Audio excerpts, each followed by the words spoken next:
Est-ce que vous avez déjà envoyé un message personnalisé à une femme sur OnlyFans? Ou pour une conversation privée avec elle qui vous fait vous sentir spécial, unique, désiré? Si oui, vous n'êtes pas seul, mais ce que vous cherchez vraiment, au fond, c'est peut-être pas ce que vous pensez.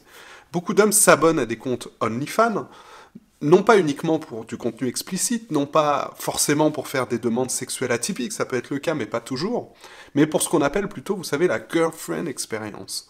C'est-à-dire la possibilité d'avoir des échanges réguliers avec une très jolie fille, des messages personnalisés de sa part, et une attention qui donne l'illusion d'une relation réelle. Cette expérience-là, elle crée un lien émotionnel, elle crée une illusion de proximité chez des hommes pour qui, il faut bien le comprendre, recevoir de l'intérêt de la part d'une femme, c'est déjà presque quelque chose d'exceptionnel, d'extraordinaire.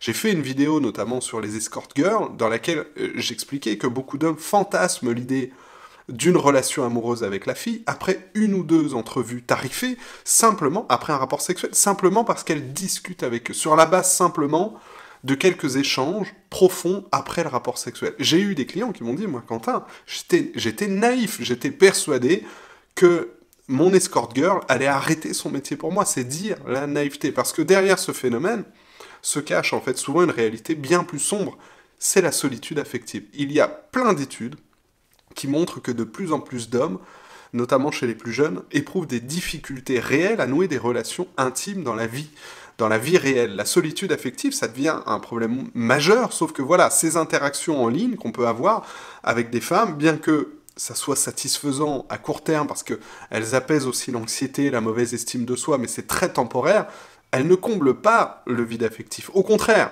sur le long terme, elles vont renforcer souvent la dépendance, l'isolement, et ça rend les connexions réelles encore plus difficiles. Et le seul moyen de combler ce vide, c'est de travailler sur soi. Il est essentiel, si vous vous reconnaissez, de développer des compétences sociales, de s'engager dans des activités qui favorisent les interactions humaines réelles.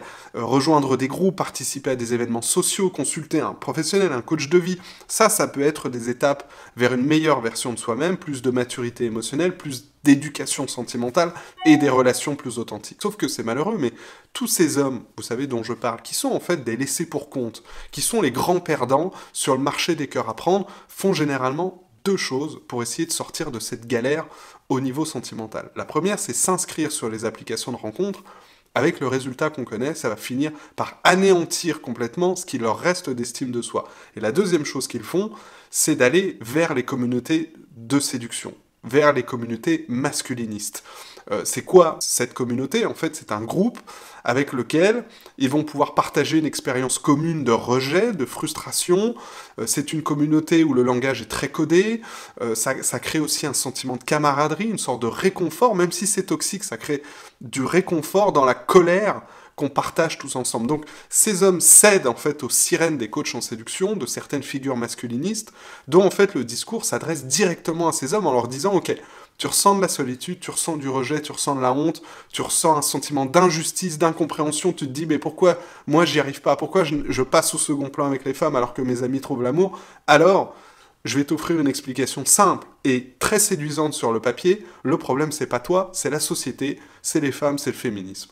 Imaginez un homme en détresse qui tombe sur des vidéos YouTube, des forums où on lui dit à longueur de journée « Les femmes ne veulent que des hommes riches » ou « Les gentils garçons finissent toujours seuls ». Forcément, ça va accentuer le phénomène d'isolement et le phénomène de frustration. Alors, je ne fais pas un procès à OnlyFans, ni aux hommes qui utilisent d'ailleurs cette plateforme. C'est un peu comme le porno, je veux dire, c'est ni intrinsèquement bon ni mauvais. Son impact, c'est comme beaucoup de choses dans la vie, ça dépend de la manière dont c'est utilisé. Voilà. Voilà ce que j'avais à dire sur ce sujet. N'hésitez pas à partager, commenter, réagissez. Je réponds à tout le monde tant que c'est positif. Vous pouvez aussi aller cliquer sur le lien dans la description pour accéder à ma formation offerte qui vous montre comment attirer une femme géniale sans jouer un rôle de séducteur. Ciao.